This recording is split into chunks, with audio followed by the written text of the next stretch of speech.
Hey guys, welcome to government jobs Gyan YouTube channel. Guys, आज की इस वीडियो में हम बात करेंगे पंजाब पुलिस कांस्टेबल के recruitment notification online form apply process के बारे में।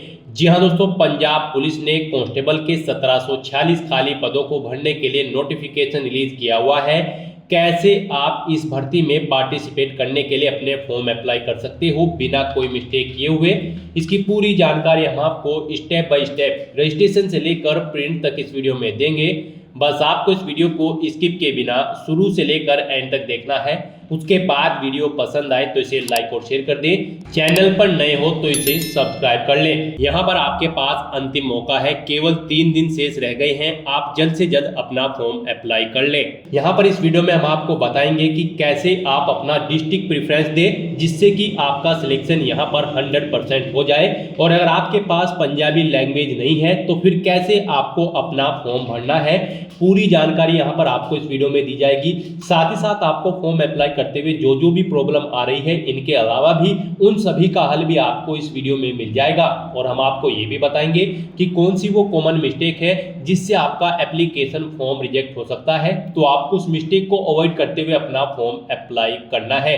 जल्दी कीजिए और अंतिम समय में कोई गलती न करें और अपने फॉर्म को रिजेक्ट होने से बचाएं। तो पूरी जानकारी के लिए बिना कोई वक्त गंवाए चलिए शुरू करते हैं। आपको इस वीडियो के डिस्क्रिप्शन बॉक्स में हमारी वेबसाइट IND-sarkari-naukri.in के इस पेज का लिंक मिल जाएगा। यहाँ पर आपको इस भर्ती के रिगार्डिंग सभी डिटेल्स प्रोवाइड कर दी गई है। पंजाब पुलिस डिपार्टमेंट ने यहाँ पर कांस्टेबल के 1746 खाली पदों को भरने के लिए नोटिफिकेशन रिलीज किया हुआ है। आप 13 मार्च 2025 तक अपने फॉर्म अप्लाई कर सकते हैं। यहाँ पर आपके पास अंतिम मौका है, केवल 3 दिन शेष रह गए हैं। आप जल्द से जल्द अपना फॉर्म अप्लाई कर लें। 12वीं पास कैंडिडेट ऑल इंडिया से ऑनलाइन अप्लाई कर सकते हैं इस भर्ती में पार्टिसिपेट करने के लिए।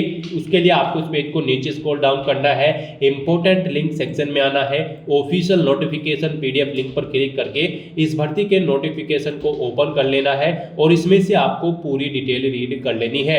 यहाँ पर आपको सभी डिटेल्स प्रोवाइड कर दी गई है, जैसे कि क्या पोस्ट का नाम है, कितनी उसके लिए नंबर ऑफ वैकेंसीज है, कौन सी कैटेगरी के लिए कितनी नंबर ऑफ वैकेंसीज है। पूरी जानकारी यहाँ पर आपको इस नोटिफिकेशन में दे दी गई है। आप यहां से सभी डिटेल चेकआउट करें, उसके बाद अपना फॉर्म आप अप्लाई कर ले। फॉर्म अप्लाई करने के लिए भी आपको हमारी वेबसाइट के इसी पेज पर ही अप्लाई ऑनलाइन का ये लिंक दिया गया है। जैसे ही आप इस लिंक पर क्लिक करेंगे तो आपके सामने यहाँ पर पंजाब पुलिस का ये ऑफिशियल पोर्टल ओपन होगा। गाइस, यहाँ पर अगर आपने पहले से रजिस्ट्रेशन कर रखा है तो आपको टॉप पर ही लॉगिन की टैब दी गई है। आप लॉगिन की टैब पर क्लिक करें, यहाँ पर अपना रजिस्ट्रेशन नंबर या फिर लॉगिन ID एंटर करें, अपना पासवर्ड एंटर करें, ये कैप्चा कोड यहाँ पर एंटर करें और लॉगिन की टैब पर क्लिक करके अपने डैशबोर्ड में लॉगिन कर ले और फिर वहां से आप अपने फॉर्म अप्लाई कर लें। और अगर आप यहाँ पर फर्स्ट टाइम अप्लाई करने जा रहे हो तो सबसे पहले यहाँ पर आपको अपना रजिस्ट्रेशन करना होगा। उसके लिए भी आपको रजिस्टर की टैब दी गई है, आप इस पर क्लिक करके अपना रजिस्ट्रेशन कर सकते हैं। गाइस, यहाँ पर लॉगिन करने के लिए आप यहाँ पर police constable in district and arm cadre of Punjab police 2025 के सामने इस प्लस के निशान पर क्लिक करें। रजिस्ट्रेशन और लॉगिन के लिंक आपको यहाँ पर भी प्रोवाइड कर दी जाएंगे। साथ ही साथ आपको एडवर्टाइजमेंट और कैसे आप अप्लाई कर सकते हो, इनकी PDF भी प्रोवाइड कराई गई है। आप इन्हें भी ओपन करके पूरी डिटेल चेकआउट कर सकते हो। यहाँ से भी आप टू रजिस्टर के सामने क्लिक है लिंक पर क्लिक करके रजिस्ट्रेशन का फॉर्म ओपन कर सकते हो, या फिर टॉप पर ही आप यहाँ पर रजिस्टर की स्टेप पर क्लिक करें, आपके सामने रजिस्ट्रेशन का फॉर्म ओपन हो जाएगा। यहाँ पर आपको अपनी बेसिक डिटेल्स प्रोवाइड कराते हुए अपना रजिस्ट्रेशन कर लेना है। जैसे कि सबसे पहले यहाँ पर आपको अपना फर्स्ट नेम एंटर करना है, उसके बाद आपको अपना मिडिल नेम एंटर करना है, अगर है नहीं है तो इस कॉलम को खाली छोड़ दें। फिर यहाँ पर आपको अपना लास्ट नेम एंटर कर देना है। उसके बाद यहाँ पर आपको इस चेकबॉक्स को ओके करना है। यहाँ पर आपसे पूछा गया कि क्या आपका ये नाम आपकी 10वीं की मार्कशीट के अकॉर्डिंग है, तो यहाँ पर आपको इस चेकबॉक्स को ओके करना है। फिर यहाँ पर आपको पूछा गया है कि क्या आपने कभी अपना नाम चेंज किया है 10वीं क्लास के बाद, अगर किया है तो यहाँ पर आप यस ऑप्शन सेलेक्ट करें और फिर अपना चेंज नेम यहाँ पर आप एंटर करें। नहीं किया है तो आप नो ऑप्शन सेलेक्ट कर लें। उसके बाद यहाँ पर आप अपनी डेट ऑफ बर्थ सेलेक्ट करें, फिर यहाँ पर आप अपना जेंडर सेलेक्ट कर लें। उसके बाद आपको अपना मोबाइल नंबर यहाँ पर एंटर करना है 10 डिजिट का। वही मोबाइल नंबर आपको एक बार फिर से एंटर करके उसे कंफर्म कर लेना है। फिर यहाँ पर आपको अपनी email ID एंटर करनी है, उसे भी एक बार फिर से एंटर करके कंफर्म कर लेना है और उसके बाद आपको जनरेट ओटीपी ऑप्शन पर क्लिक कर देना है। जनरेट ओटीपी ऑप्शन पर क्लिक करने के बाद आपके सामने कुछ इस तरह से पॉपअप ओपन होगा। यहाँ पर आपको ये कैप्चा कोड एंटर करना है और सबमिट बटन पर क्लिक कर देना है। उसके बाद आपके रजिस्टर्ड मोबाइल नंबर और ईमेल आईडी पर एक ओटीपी आएगा। वो ओटीपी आपको यहाँ पर एंटर करना है और वैलिडेट ओटीपी ऑप्शन पर क्लिक करके अपने मोबाइल नंबर और ईमेल आईडी को यहाँ पर वेरीफाई कर लेना है। उसके बाद यहाँ पर आपको आई एग्री इस चेकबॉक्स को ओके करना है और फिर यहाँ पर आपको ये कैप्चा कोड एंटर करके रीवेरीफाई ऑप्शन पर क्लिक कर देना है। उसके बाद आपने जो रजिस्ट्रेशन फॉर्म में अपनी डिटेल्स प्रोवाइड कराई है उनका प्रीव्यू आपको यहाँ पर शो कर दिया जाएगा। इनके सामने आपको इन सभी चेक बॉक्सेस को ओके करना है और फिर सबमिट बटन पर क्लिक कर देना है। इस तरह से यहाँ पर आपका रजिस्ट्रेशन सक्सेसफुली कंप्लीट हो चुका है। आपको एक रजिस्ट्रेशन नंबर और पासवर्ड आपके रजिस्टर्ड ईमेल आईडी और मोबाइल नंबर पर सबमिट कर दिए गए हैं। आपको उन्हें केयरफुली नोट डाउन करके रख लेना है फ्यूचर यूज के लिए। और यहाँ पर अब आपको कांस्टेबल की स्टेप पर क्लिक कर देना है। फिर आपको क्रिएट के इस ऑप्शन पर क्लिक करना है। उसके बाद आपके सामने कुछ इस तरह से इंटरफेस ओपन होगा। अब यहाँ पर आपको अपनी पर्सनल डिटेल्स देनी है। कुछ डिटेल्स यहाँ पर आपको ऑटोमेटिकली फिल मिल जाएगी जो आपने रजिस्ट्रेशन टाइम पे फिल की थी। अब यहाँ पर आप सबसे पहले अपना मैरिटल स्टेटस दें। आप मैरिड हो, अनमैरिड हो या फिर विडो हो, आप अपने अकॉर्डिंग ऑप्शन सेलेक्ट करें। उसके बाद यहाँ पर आपको अपनी मदर का नाम एंटर करना है। फिर यहाँ पर आपको अपने फादर का नाम एंटर करना है। उसके बाद आप इस पेज को नीचे स्क्रॉल करें। फिर आपसे पूछा गया है आपकी नेशनलिटी, आप यहाँ पर इंडियन ऑप्शन सेलेक्ट करें और उसके बाद आपसे पूछा गया है कि क्या आपके पास पंजाब का डोमिसाइल है। अगर है तो यस करें, नहीं है तो आप नो ऑप्शन सेलेक्ट कर लें। उसके बाद यहाँ पर आपको अपनी कैटेगरी सिलेक्ट करनी है। फिर यहाँ पर आपको अपनी कास्ट की डिटेल देनी है अगर आप रिजर्व कैटेगरी से बिलोंग करते हो। फिर यहाँ पर आपसे पूछा गया है आप किस कैटेगरी से अप्लाई करना चाहते हैं। यहाँ पर आप ऑप्शन सेलेक्ट करें अपने अकॉर्डिंग। उसके बाद यहाँ पर आपको अपनी कैटेगरी की डिटेल देनी है अगर आप रिजर्व कैटेगरी से बिलोंग करते हैं। यहाँ पर आपको अपना कैटेगरी सर्टिफिकेट आपको किस अथॉरिटी ने इशू किया है, जैसे कि पटवारी या फिर तहसीलदार, आप उस डेजिग्नेशन का यहाँ पर नाम एंटर करें।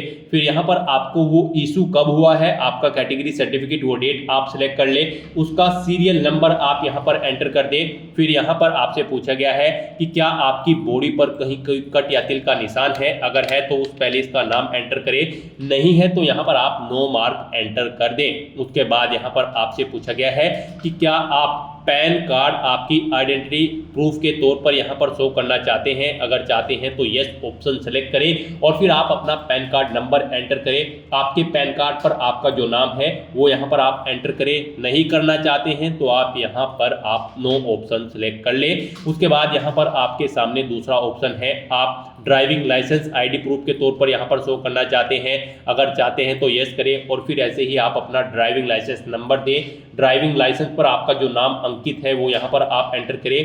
कब तक वो वैलिड है वो डेट आप सेलेक्ट कर लें। और अगर आप इसे भी आईडी प्रूफ के तौर पर नहीं देना चाहते हैं तो यहाँ पर आपको इसे नो ऑप्शन सेलेक्ट कर लेना है।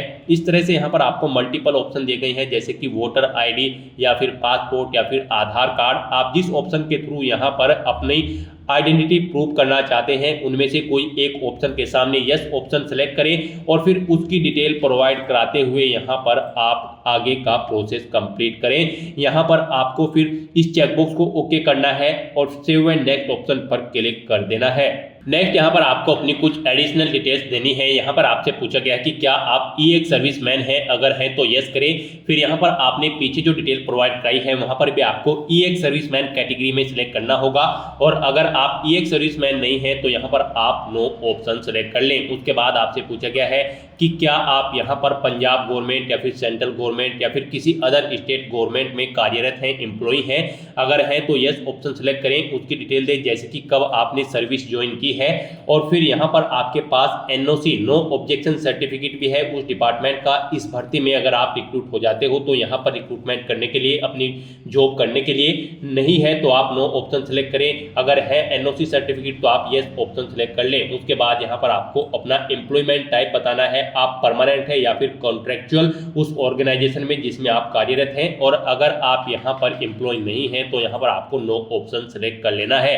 उसके बाद यहाँ पर आपके कैरेक्टर से रिलेटेड आपसे क्वेश्चन पूछे गए हैं, इनमें आपको यस या नो अपने अकॉर्डिंग ऑप्शन सेलेक्ट कर लेने हैं। जैसे कि यहाँ पर आपसे पूछा गया क्या आपके ऊपर कभी कोई एफआईआर की गई है या आपको कभी अरेस्ट किया गया है, अगर किया गया है या फिर एफआईआर हुई है तो उनकी डिटेल आप दें, नहीं तो यहाँ पर आपको नो ऑप्शन सेलेक्ट कर लेने होंगे। इस तरह से अपनी डिटेल फिल करने के बाद अब आपको सेव एंड नेक्स्ट ऑप्शन पर क्लिक कर देना है। उसके बाद आपको ओके करना है। नेक्स्ट यहाँ पर आपको अपनी एड्रेस की डिटेल देनी है। आप अपना कोरोस्पोंडेंस एड्रेस यहाँ पर एंटर करें। उसके बाद आप अपना परमानेंट एड्रेस यहाँ पर एंटर कर दें, और अगर आपका परमानेंट एड्रेस आपके कोरोस्पोंडेंस एड्रेस के अकॉर्डिंग सेम है तो आप यहाँ पर is permanent address same as correspondence address की इस ऑप्शन में यस के इस रेडियो बटन पर क्लिक कर दें। ऑटोमेटिकली आपका परमानेंट एड्रेस आपके कोरोस्पोंडेंस एड्रेस के अकॉर्डिंग फिल हो जाएगा। उसके बाद आप सेव एंड नेक्स्ट ऑप्शन पर क्लिक कर दें। नेक्स्ट यहाँ पर आपको अपनी क्वालिफिकेशन की डिटेल प्रोवाइड करानी है।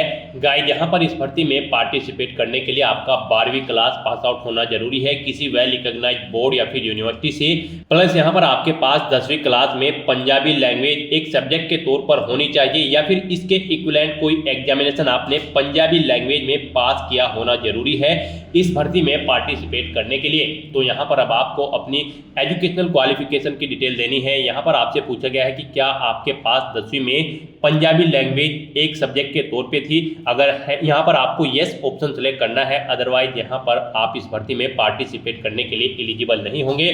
फिर यहाँ पर आपको अपना कोर्स का टाइप सेलेक्ट कर लेना है पंजाबी लैंग्वेज का, जो आपके पास थी कंपलसरी सब्जेक्ट थी मैट्रिकुलेशन में या फिर इलेक्टिव सब्जेक्ट, आप अपने अकॉर्डिंग ऑप्शन सेलेक्ट करें। फिर यहाँ पर आप अपनी 10वीं क्लास की डिटेल प्रोवाइड कराएं। यहाँ पर आप बोर्ड का नाम दें जिस बोर्ड से आपने अपनी 10वीं क्लास पास आउट की है, स्कूल का नाम दें। फिर यहाँ पर आप अपनी परसेंटेज ऑफ मार्क्स सीजीपीए या फिर ग्रेड यहाँ पर आप ऑप्शन सेलेक्ट करें। आपका जो 10वीं का रिजल्ट था उसमें आपके मार्क्स परसेंटेज में आए थे या फिर सीजीपीए में या फिर ग्रेड में, आप अपने अकॉर्डिंग ऑप्शन सेलेक्ट करें। परसेंटेज में अगर थे तो यहाँ पर आप बताएं कितने मार्क्स आपने ऑब्टेन किए हैं, फिर मैक्सिमम कितने मार्क्स थे जिसमें से मार्क्स आपने ऑब्टेन किए हैं वो एंटर करें। इनके अकॉर्डिंग आपकी परसेंटेज कैलकुलेट होकर ऑटोमेटिकली आपको शो कर दी जाएगी। पासिंग ईयर आप यहाँ पर सिलेक्ट करें कब आपने अपनी 10वीं क्लास पास आउट की है। उसके बाद आपको अपनी 12वीं क्लास की डिटेल देनी है। सेम ऐसे ही यहाँ पर भी आप बोर्ड का नाम दें जिस बोर्ड से आपने अपनी 12वीं क्लास पास आउट की है, स्कूल का नाम दें जिससे आपने अपनी 12वीं क्लास पास आउट की है, अपना यहाँ पर मार्किंग सिस्टम बताएं, आपके जो मार्क्स आए थे वो परसेंटेज में थे, सीजीपीए में थे या फिर ग्रेड में, ऑप्शन सेलेक्ट करें। परसेंटेज में अगर हैं तो आप बताएं कितने मार्क्स आपने ऑब्टेन किए हैं, टोटल कितने मार्क्स थे जिसमें से आपने ऑब्टेन किए हैं, इनके अकॉर्डिंग आपकी परसेंटेज कैलकुलेट होकर आएगी। फिर आप पासिंग ईयर यहाँ पर आप सिलेक्ट करें कब आपने अपनी 12वीं क्लास पास आउट की है। उसके बाद अगर आपके पास कोई डिप्लोमा है तो उसकी डिटेल आप दें, ग्रेजुएशन कंप्लीट कर रखी है तो उसकी डिटेल भी आप दे सकते हैं। उसके बाद यहाँ पर आपको अपनी कैडरे प्रेफरेंस सेलेक्ट करनी है। आप यहाँ पर किस कैडरे में रिक्रूट होने के बाद जॉब करना चाहते हैं, डिस्ट्रिक्ट पुलिस कैडरे या फिर आर्म पुलिस कैडरे, आप जिसे फर्स्ट नंबर पर प्रेफरेंस देंगे यहाँ पर उसे फर्स्ट नंबर पर आपको प्रोवाइड कराया जाएगा, और सेकंड नंबर पर आप जिसे प्रेफरेंस देंगे उसे सेकंड नंबर पर आपको ऑप्शनल के तौर पर यहाँ पर प्रोवाइड कराया जाएगा, आपको ऑप्शन दिया जाएगा। इस तरह से अपनी क्वालिफिकेशन और कैडरे प्रेफरेंस की डिटेल प्रोवाइड कराने के बाद अब आपको सेव एंड नेक्स्ट ऑप्शन पर क्लिक कर देना है।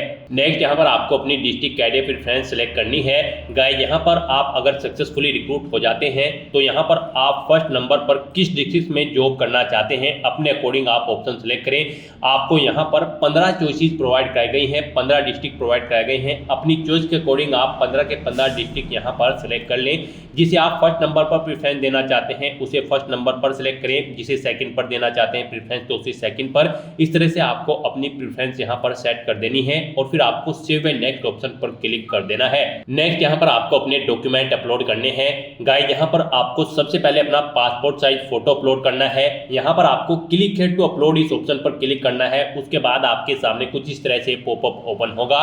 यहाँ से आप पर्टिकुलर डॉक्यूमेंट की गाइडलाइन चेकआउट कर सकते हो क्या उसके लिए रिक्वायर्ड है। जैसे कि यहाँ पर आपका जो फोटो है वो 80 KB से 200 KB के बीच में होना चाहिए, जेपीजी या फिर जेपीईजी फॉर्मेट में होना चाहिए, डीपीआई उसकी 200 होनी चाहिए, डायमेंशन उसका 3.5 सेंटीमीटर इंटू 4.5 सेंटीमीटर होना चाहिए। तो यहाँ पर आपको पर्टिकुलर डॉक्यूमेंट की आपकी गाइडलाइन दे दी गई है। इस गाइडलाइन के अकॉर्डिंग आपको अपने सभी डॉक्यूमेंट अपलोड करने हैं। आपको drop files here slash browse to upload इस ऑप्शन पर क्लिक करना है, फाइल को सिलेक्ट करना है और यहाँ पर उसे अपलोड कर देना है। ऐसे ही यहाँ पर आपको अपने सिग्नेचर अपलोड करने हैं। इसके सामने भी आपको क्लिक है टू अपलोड ऑप्शन पर क्लिक करना है। यहाँ पर आपके सिग्नेचर 50 KB से 200 KB के बीच में होने चाहिए, JPEG या फिर JPG फॉर्मेट में होने चाहिए। तो यहाँ पर भी आपको drop file here slash browse to upload इस ऑप्शन पर क्लिक करना है। अपने सिग्नेचर को आपको सिलेक्ट कर लेना है और फिर उन्हें यहाँ पर आपको अपलोड कर देना है। इस तरह से आपको 1 बाय 1 करके अपने सभी डॉक्यूमेंट्स अपलोड कर देने हैं। फिर आपको व्यू अपलोडेड फोटो और व्यू के लिंक पर क्लिक करके अपने सभी डॉक्यूमेंट्स को आपको व्यू कर लेना है। तो यहाँ पर आपको अपना पासपोर्ट साइज फोटो, सिग्नेचर, 10वीं 12वीं की मार्कशीट, उसके बाद अगर आपके पास ग्रेजुएशन डिग्री सर्टिफिकेट है वो अपलोड कर दें, कोई डिप्लोमा है तो उसे अपलोड कर दें, नहीं है तो इन्हें छोड़ दें। उसके बाद आपको अपना पंजाबी लैंग्वेज का सर्टिफिकेट अपलोड करना है, ये मस्ट है। अपना कास्ट सर्टिफिकेट आप अपलोड करें अगर आप रिजर्व कैटेगरी से बिलोंग करते हैं। अपना कोई ID प्रूफ डॉक्यूमेंट यहाँ पर अपलोड करें और फिर आपने जो अपनी आइडेंटिटी में सिलेक्ट किया है डॉक्यूमेंट, जैसे कि आधार कार्ड, पासपोर्ट या फिर पैन कार्ड, उसे यहाँ पर आप अपलोड कर दें। इस तरह से यहाँ पर आपको अपने डॉक्यूमेंट्स अपलोड कर देने हैं। गाइस, यहाँ पर हमने आपको स्टार्टिंग में ही बताया था कि कौन सी वो कॉमन मिस्टेक है जिसे करने से आपके एप्लीकेशन फॉर्म रिजेक्ट हो सकते हैं। तो यहाँ पर आपको इस सेक्शन में दी गई गाइडलाइंस के अकॉर्डिंग अपने डॉक्यूमेंट्स अपलोड करने हैं, अदरवाइज आपका एप्लीकेशन फॉर्म यहाँ पर रिजेक्ट हो सकता है। पेज को नीचे स्क्रॉल करना है, आपको यहाँ पर आपकी कैटेगरी के अकॉर्डिंग एप्लीकेशन फीस का अमाउंट शो कर दिया जाएगा। गाइस, यहाँ पर अगर आप जनरल कैटेगरी कैंडिडेट हैं तो आपको 1200 रुपये फीस के रूप में जमा कराने होंगे। एक सर्विसमैन पंजाबी स्टेट के हैं या फिर LDESM कैंडिडेट हैं तो आपको 500 रुपये फीस के रूप में जमा कराने होंगे। SC ST all state candidate और backward class Punjabi state only और EWS कैंडिडेट को 700 रुपये फीस के रूप में जमा कराने होंगे, जो कि आप debit card, credit card, net banking के थ्रू यहाँ पर जमा करा सकते हो। तो यहाँ पर आपको आपकी कैटेगरी के अकॉर्डिंग एप्लीकेशन फीस का अमाउंट शो कर दिया जाएगा।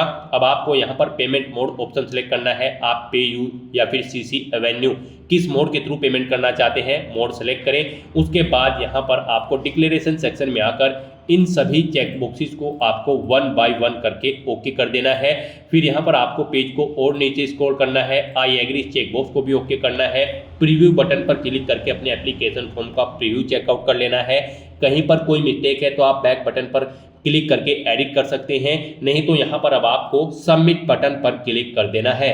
फिर आपके सामने यहाँ पर फीस पेमेंट का इंटरफेस ओपन होगा। अब यहाँ पर आप ऑप्शन सेलेक्ट करें, आप कैसे अपना फीस पेमेंट करना चाहते हैं, वॉलेट के थ्रू या फिर क्रेडिट कार्ड या फिर डेबिट कार्ड या फिर नेट बैंकिंग या फिर UPI। आप अपने अकॉर्डिंग ऑप्शन सेलेक्ट करें। UPI अगर आप ऑप्शन सेलेक्ट करते हैं तो फिर आप यहाँ पर UPI के ऑप्शन में सेलेक्ट करें, आप गूगल पे के थ्रू, फोन पे के या फिर भीम या फिर पेटीएम, कैसे आप अपना फीस पेमेंट करना चाहते हैं। यहाँ पर आप अपनी UPI ID एंटर करें और फिर प्रोसीड ऑप्शन पर क्लिक कर दें, या फिर आप जनरेट QR इस ऑप्शन पर क्लिक करें। एक QR कोड आपको शो होगा, इसे स्कैन करके आप अपना फीस पेमेंट कर लें। सक्सेसफुली फीस पेमेंट करने के बाद आपका एप्लीकेशन फॉर्म सबमिट हो जाएगा। उसके बाद आपको अपने एप्लीकेशन फॉर्म का एक हार्ड कॉपी प्रिंट आउट ले लेना है, फ्यूचर यूज के लिए, फ्यूचर रेफरेंस के लिए। तो दोस्तों, ऐसे आप पंजाब पुलिस 1746 कांस्टेबल की इस भर्ती के लिए अपना फॉर्म अप्लाई कर सकते हो बिना कोई मिस्टेक किए हुए। आज की इस वीडियो में बस इतना ही। आई होप ये वीडियो आपको पसंद आई होगी। अगर पसंद आई हो तो इसे लाइक और शेयर करें। चैनल पर नए हो तो इसे सब्सक्राइब कर लें। Thanks for watching.